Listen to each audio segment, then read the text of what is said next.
Well, welcome everybody. My name is Jason Jimenez. We are here with Shafaat. He is a gentleman that I am grateful to have in the Bold Saviors, making the impossible possible in business. And we're here to talk about his journey today. And so, Shafaat, thank you so much for being here with me today. And it's a pleasure to have you. The pleasure is all mine, and I'm honored, Jason. We had a great time during the pandemic, connecting with each other on audio apps and sharing some great spaces. Glad to be here. Oh, appreciate that. Well, you know, the podcast is all driven around the story, the journey of Shafaat. So I'd like to start off with a little bit about where are you from? Where is it? Where did the story of Shafaat, start from? Well, I don't know how far back do you want me to go, but I think I was this beautiful soul that God created, I don't know how many zillion years ago, came to this earth for a purpose. And I was born in Lahore, Pakistan. Most of my childhood has been there, but we have been extensively traveling with our father and mother. I'm the fourth generation in business, so I was literally born in a place which has a very, very high value system that we were taught at a very young age. And I'm the eldest. I've got a brother, and then the youngest is my sister. So we're just three. And, I had a great childhood, studied, traveled a lot, learned a lot, joined my dad's business when I was literally 6, 7 years old, and I was sitting next to him and, hear his wisdom, understand what they were talking about. All kinds of lawyers, accountants, business partners, clients, vendors, all kinds of people were there. And I would just sit quietly like a little kid in my shorts and a t-shirt, and I'm like, okay, that's what's happening, and I'd go at all kinds of different places. So I think that's where it started. And then, I finally got into college. I got kicked out from 6 colleges in less than 1 year, which I made sure that I'm kicked out. Overachiever. Yeah, so an overachiever in some crap, which pushed me out. But that was a great time as well because, you're a rich kid and you like to explore things when you get into your teenage. And you find all kinds of different friends and people, and sometimes you're completely derailed and just think that, okay, that is what is permanent, or your friends is all that is, but that wasn't the truth. So we hit a crash, financial crash back then in mid-90s, and that kind of woke me up from my slumber, and I was like, bloody hell, I need to study and I need to be someone. So I became serious in both my business and started helping out my dad in his business, and studied at the same time. Studied in full scholarship my entire graduation. I did not pay a dime. 4 years of graduation, BB honors, zero money. I was still doing business. I paid my own fuel, my own car, my own everything. Did my master's, so I've got double specialization in MBA, one for marketing, one for finance. And this is where I am. Short summary. So the first thing that stuck out to me was that you're a fourth generation entrepreneur family, if you will. It was within the dynamics of the legacy of your family. Did you realize as you were growing up that you were being, if you will, embedded within the skill of entrepreneurship and business? Was it present to you? It was. I think what a lot of people kind of misperceive about business families is that our starting point is exactly the same as anybody else who doesn't belong to a business family. And I'll tell you why. Even if you're established, there is a rolling debt from banks. Your assets are collateralized. We were factory owners, right? So we needed investments all the time to expand, to scale. And which is no different from any other founder or entrepreneur out there who's still seeking investment, which is growth capital.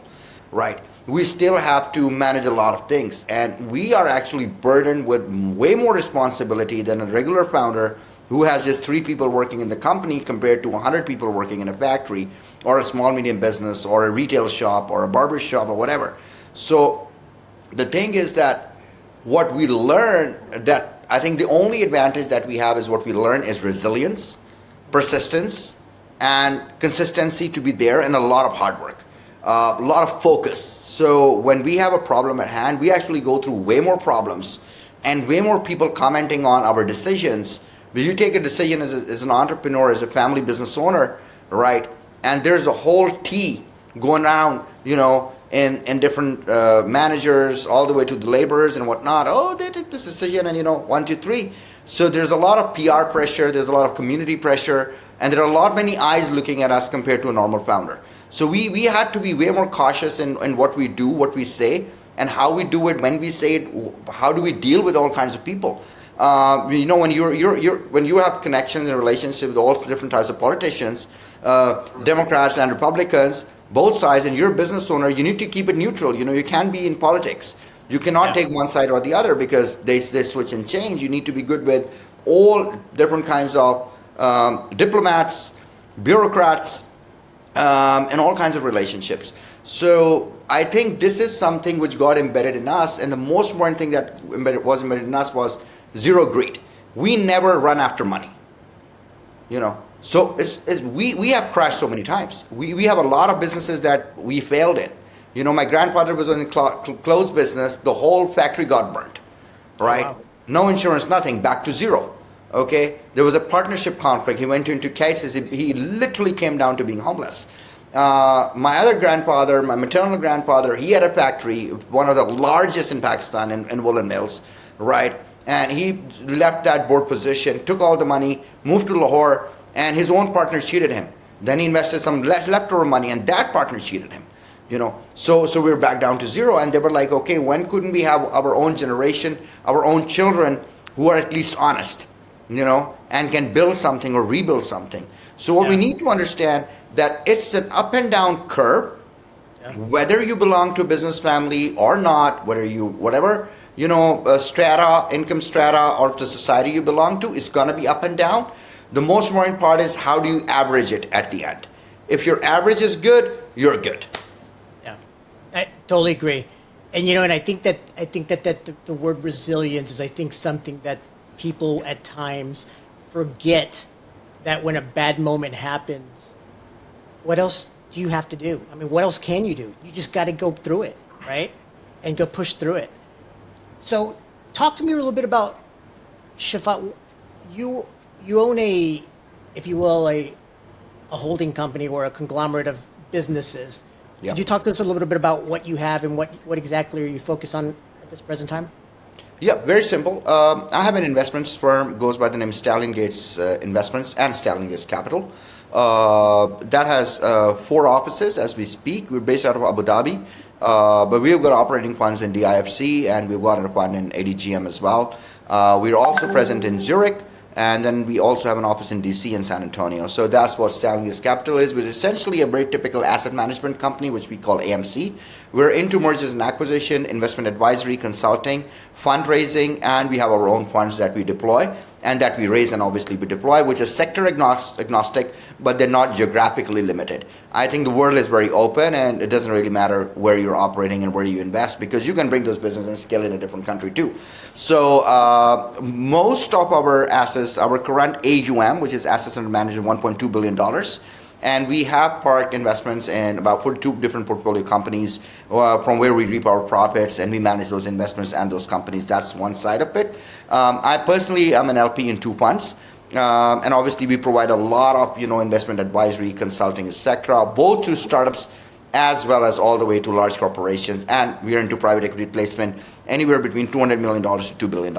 So we do a deal or 2 deals every year, and that has kept us sustaining for the last 15 years. So that's one.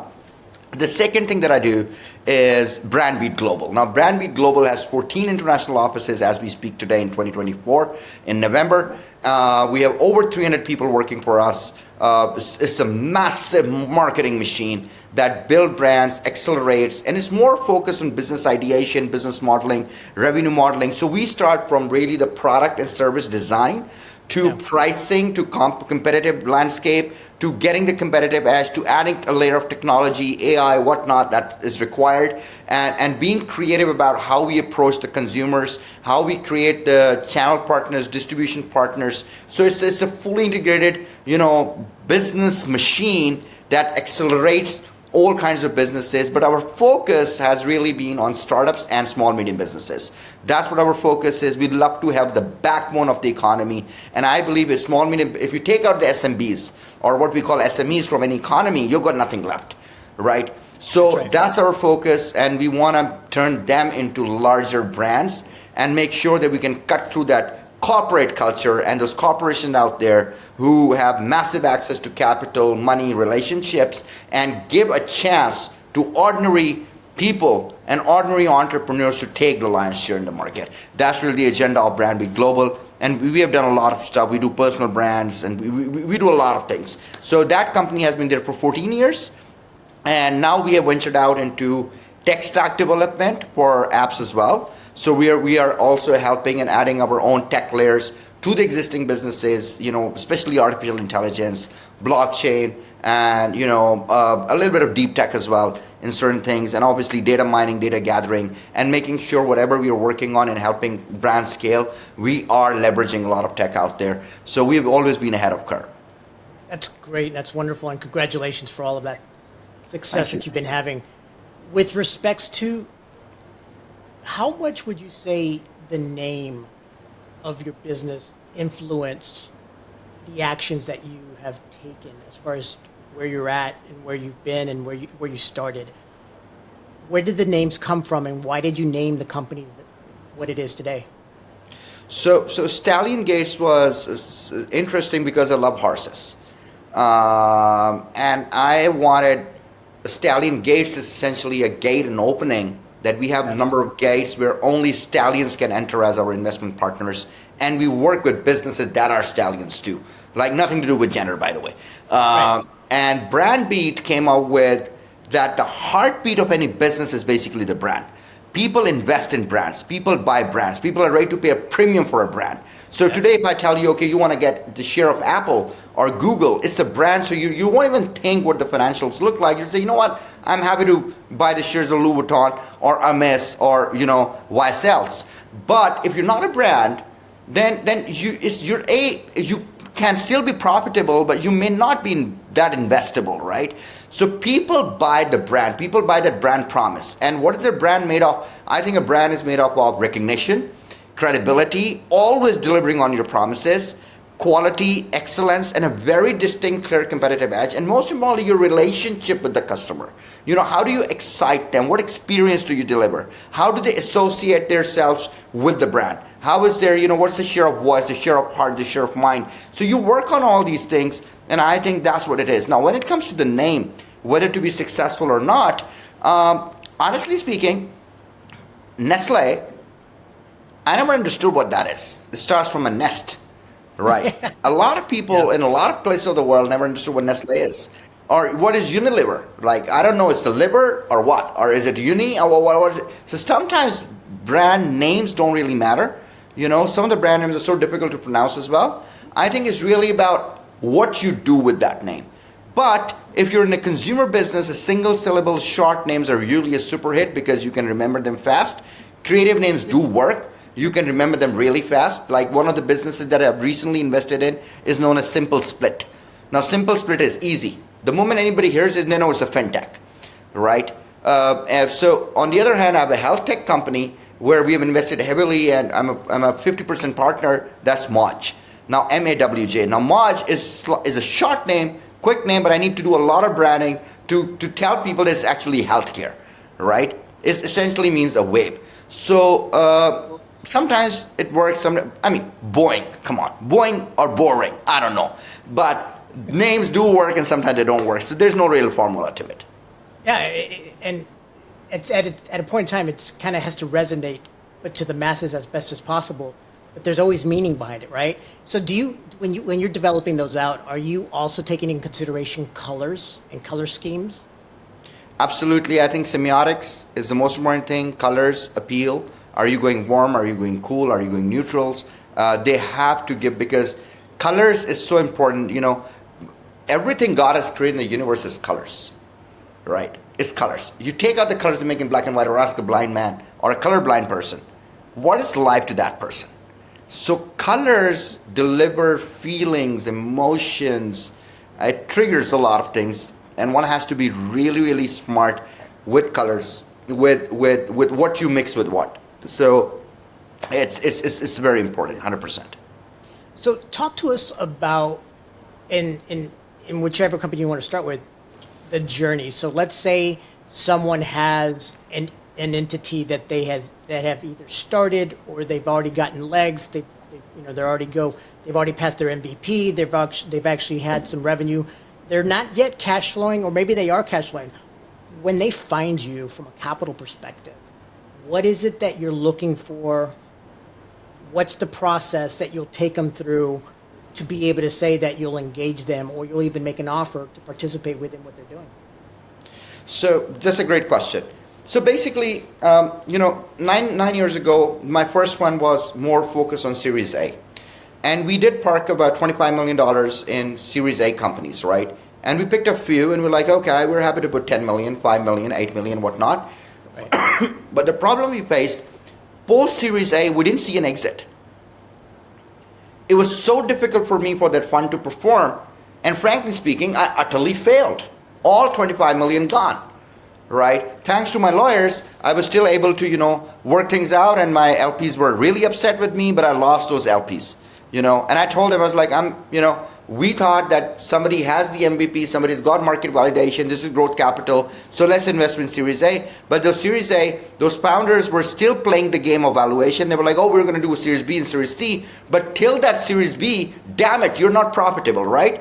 And we're not able to get our returns back. So I was like, okay, pivot, let's go to seed stage and pre-seed stage startups, and then wait and do the other smaller investments and then build that up.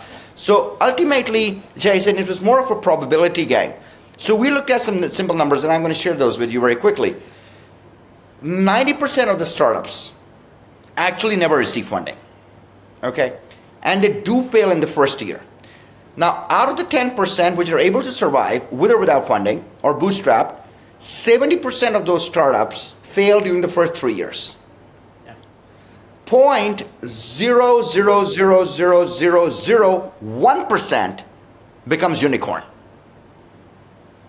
That's the truth.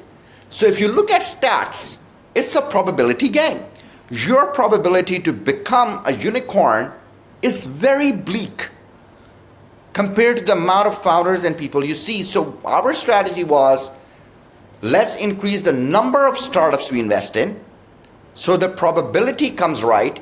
And out of 100 startups or 200 startups, if I'm able to make one unicorn, it will cover the cost of the rest, right?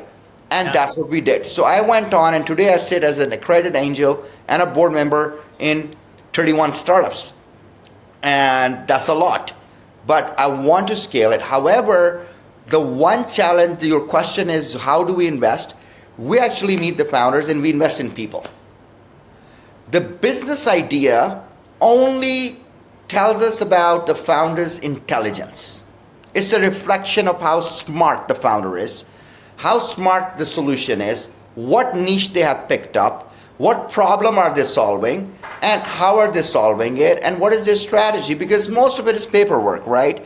You might have market validation and a bit of cash flow coming in, but sometimes it's, the beginner's luck and poker. You don't know, maybe that's all they can achieve. They cannot scale it. It might not be globally appealing. It might be appealing to a community of 500 users or 2,000 users. So what do you do with it? So what we usually do, we build a personal, professional relationship with the founder, and we keep them under the radar. When we also see what's their aptitude to learn, how flexible they are. And how do they manage their own personal finances? So some founders come to me and they say, hey, Shafaat, we're totally broke because I've invested all my 100% savings in this startup, and I don't have money to even survive, and I urgently need money. I would never invest with that founder because he doesn't know simple personal financial management. You should never put 100% of your savings into a business. A business is 100% risk. Put 10%, 20%, 30% of your savings and give it a try. Experiment a business. You might fail, but you cannot, for your dream and for your passion, you should not take away shelter and food off the table of your wife and children or husband and children just for your passion, and then you're running after it, and people are telling you, hey, you're wrong, you shouldn't be doing it, and then suddenly you were fine with a 9-to-5 job 6 months ago, and today you're actually under debt. Right? You have credit cards piled up, personal loans piled up, home lease piled up, all these things. Who told you to get into this? You should have been smart. So if you're not smart enough to manage that, I would never invest with you. Because no matter I give you $100 million, you'll always end up in the same situation. So these are the few factors that we look into. We look into the total addressable market. We look at what the sector is doing. Is the sector growing? Is there, what you call a tailwind? So if the sector is giving you a tailwind of 8%, 12% industry growth, we're a cool sector to invest in. For example, healthcare is growing. For example, edtech is growing, right? So these are some of the sectors where we want. Mental health is one of the sectors which post AI, people are going to be lonely. People are looking for love. People are looking for care. People are looking for relationships. People are looking for verified, trusted communities to be recognized. That's the future post AI when a lot of jobs will be gone. Right? What's the new skills that are needed? Those are the sectors which are promising, which are growing. For example, LLMs, private AIs, security of information, privacy, personal privacy is important. I mean, people are getting more and more exposed, right? These are the sectors which are growing. So if you're in one of these sectors, we're happy to invest with you, happy to know you. So usually, to cut the long story short, today when we invest with a massive percentage. We come in more like co-founders because we provide a founder branding, marketing, UI, UX, business modeling, revenue modeling, scaling strategy, GTM, financials, cash flow statements, balance sheets, and we raise the funding. We lead the investment round. We build the tech stack. Now somebody tell me, how much cash do you need? I've taken care of 90% of your expenditures, right? Now let's talk cash. You need $20,000, okay, $100,000, fine. Right? But that's what we build. We come in at 30%, 20%, 40% shares, 15% shares in the company. We work like a real partner. Really, we're engaged. We put our team's resources and everything. My CFO, group CFO is looking after all my 30 startups, right?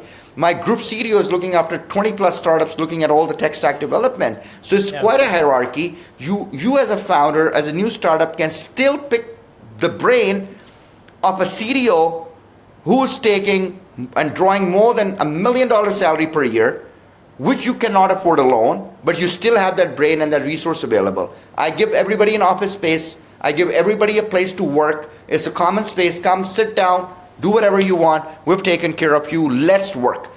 Our goal is how fast you become profitable. Because the day you're profitable, you're investable. Because with all that overarching, you have operational experience, you have the technology, as you mentioned, too, that is critical, right? When we first met during the pandemic, we would always talk to people that were in our audience in this social audio app that we were at, and it was about a matter of not just being able to have an idea, but it was also the ability to automate as much as possible so that you could be present to whoever was important in front of you, right? And so, with all that being said, in all that you have created, and the massive of impacts of hundreds of people that you've impacted, if not thousands of people that you've impacted through your journey, you've mentioned there's been some failures, and then there's been some great successes, and then there's some things that you're building into who you are now and what you're building as a legacy. I want to shift a moment to talk about the things that people can take away from your wisdom and experience. What would you say would be the most, if you will, painful moment in your business journey that you walked away today and say, that was the one that I will never forget, and yet it's the one that taught me the most? If you wouldn't mind sharing a little bit about that. There was one painful moment. We invested money with someone, and they scammed us under our own nose, and he took the money away. And my dad was like, the money's gone. My brother was like, the money is gone. Let's leave it. I was like, no, the money's not gone. I need to get a hold of this guy. He fled to London. I'm going to bring him down from London.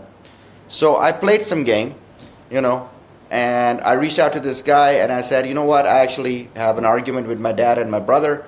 They're this, they're that. I think me and you can still partner. I've still got some investments that I can further invest. So come over to Dubai and we're going to meet up. And when this guy showed up in Dubai, I actually locked him and I said, where the hell is my money? Do you really think I'm going to get over and have an argument with my dad and my brother? You took away our money. So I called up my dad and my brother and I said, this guy's right here in front of me. And I'm going to make sure he writes down a check or he's not leaving this jurisdiction. I'm going to throw him behind bars. And my dad said, Shafaat, it's not his fault. It's our fault that we didn't do great due diligence. So just learn from it, take it as a learning, and get rid of the $12 million that this guy's taken. And $12 million back in the late 90s is a lot of money. It's a lot of money. It broke our back, right? And my dad was like, how far will he go with this money? He can scam another 2 more people, 3 more people like us. What next? Yeah. Right? He'll never be able to build anything for himself, right? And that was about it. I was like, okay, you know what? Just get out of my home. And I let him out. What's interesting about that is, number one is,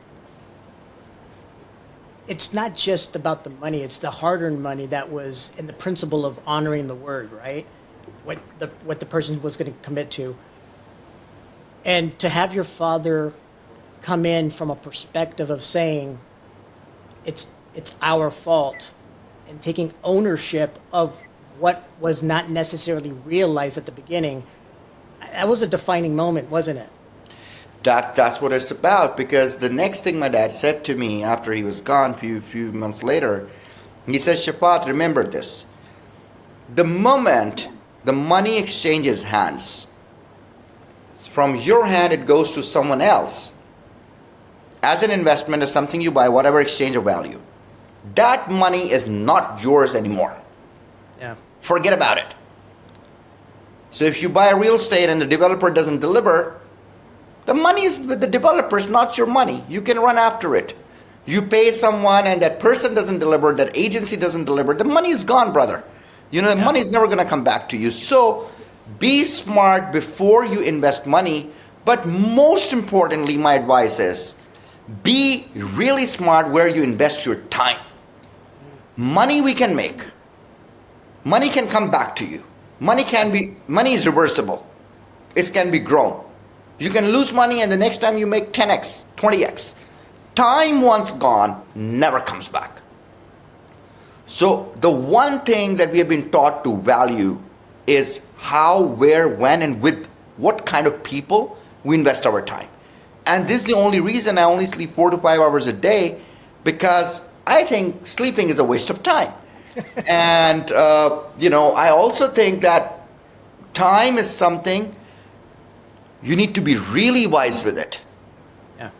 Spending time discussing politics where you have no influence over, or, gossiping about something, or time spending on, what watch you're wearing and what car are you driving, it's a waste. So invest your time in ideas, in building ideas, in learning, in meeting the right people, and pay for it. Pay people for their time, value their time.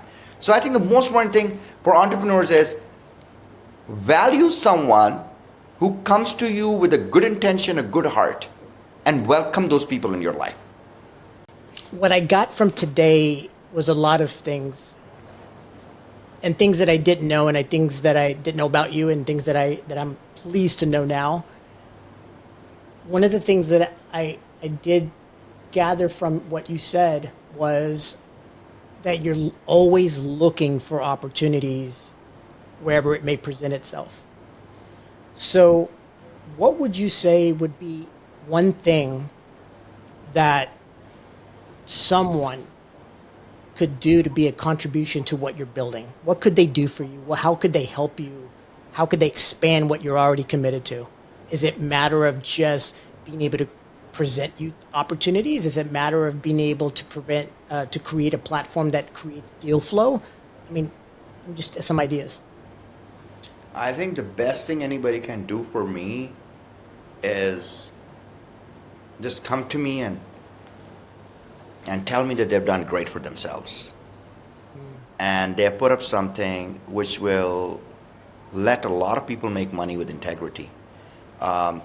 Women, children, men, elderlies, and whatever they're built is adding a lot of value to everybody's lives. And if anything of that sort comes to us, I would love to be part of their journey, and I would love to support them one way or the other. It could be educating them through our workshop that we do. It could be opening our offices. It could be financial. It could be advisory. It could be branding, marketing. It could be tech stack development. It could be helping them scale. So all these things, I always love to make good connections, meet good people, people who have great ideas, people who think big, not people who think small. And thinking big doesn't mean that you come and give me an ask for like $250 million or $1 billion. Thinking big is that you have such a big thinking that you can start small, and then you have the end in your mind, right? Yeah. And you know that this is where I can be, this is where I can go, and this is how I can block the competition to kill me. And this is my edge. This is how I'm going to transform, revolutionize the world. And this is my commitment. This is what I'm ready to give up. Yeah. So I personally think I really don't want anybody to do anything for me. I want people to do things for their families. Okay. And themselves. Yeah. We need to be a contributor. We don't need to be a liability on the society and the universe. God has blessed us, whether you believe in that or not, but we all have a life, and whatever span of life it is, the real truth is each one of us is born and each one of us has to die. There's no escape from death. So the age where I am today, I do believe that when I was born into where I am, quite a few decades later, I wish I could have done more. I have no regrets, but I want to improve myself on a daily basis. And I do know from cradle to grave, even when my feet are in my grave, I'll be still thinking, I wish I could have done better. So the thing is, try to do that better on a daily basis. Just be a better person every day. Yeah. Just try to change your habits. Just try to be peaceful.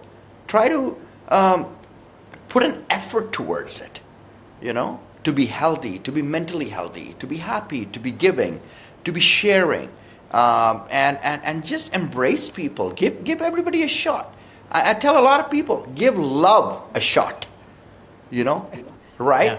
It might go wrong, but business can go wrong. Everything can go wrong, but trust me, the sky won't fall. So before you conclude, my message to your audience is, business is 100% risk, 100%. But as far as you have not lost these 5 things, you have lost nothing. 1, if you haven't lost your health during this journey, you have lost nothing. If you haven't lost your loved ones during this journey, you have lost nothing. Could be your parents, siblings, spouse, children. If you have not lost respect and reputation, you've lost nothing. If you haven't lost your skill set during the process, that it became rusty, you've lost nothing. And the last most important thing is, if you have not lost your own self-respect in front of the mirror, you lost nothing. So if you haven't lost these 5 things, it's okay to fail fast. Now, the second thing I want to share is another 5 things. God, universe, life, whatever you believe in, is going to test you with these 5 things. And I've been tested with 4. God will test you with your parents. Either you see them in the old age and you'll be a total snob and will not, take care of them, or you will lose one of them, or you'll be orphaned, right? You'll be tested through your parents. 2, you'll be tested through your children. God forbid, this is the world we live in. There are children who pass in a very young age. Somebody don't have children. Somebody have children and they grow up to be really, really bad guys, right? You will be tested through your children. You might lose them, So children is the second test. The third test is your test of your health. Nobody's perfect. We all have something wrong, I might have lost my teeth, you might have lost your hair. That's it is, it's health, right? So we always are not never perfect. So you will be tested with your health. Fourth, you will be tested financially. You will have money and you won't have money. Right? Financial test is a lot of tests that a lot of us go through. You will have a job today, you won't have a job tomorrow. You have a business today, you don't have a business tomorrow. You know? The last fifth thing that you're tested off is the test of faith. That is the most difficult test of the preceding 4 tests. I pray to God, God, never ever put me to the test of faith. You lose your faith, you lose everything. Wise words from a wise man. I can tell you that the one thing that was taught to me years ago in one of my mentors was the understanding that faith always brings 2 things. Once it's the belief of something, and yet faith cannot happen without the action. And so with that, Shafaat, thank you for being part of the Bold Saviors, making the impossible possible. You are making an impact to humans all around the world. Thanks. I look forward to reconnecting with you soon, and thank you for being part of today's session. Sir, I'm honored. Thank you very much. And a big thank you to your audience who might have bared me for 2 minutes, 5 minutes, or 45 minutes. I don't know. But thanks to everybody. Thank you, Jason. Always a pleasure connecting with you and learning from you as well. Thank you, sir.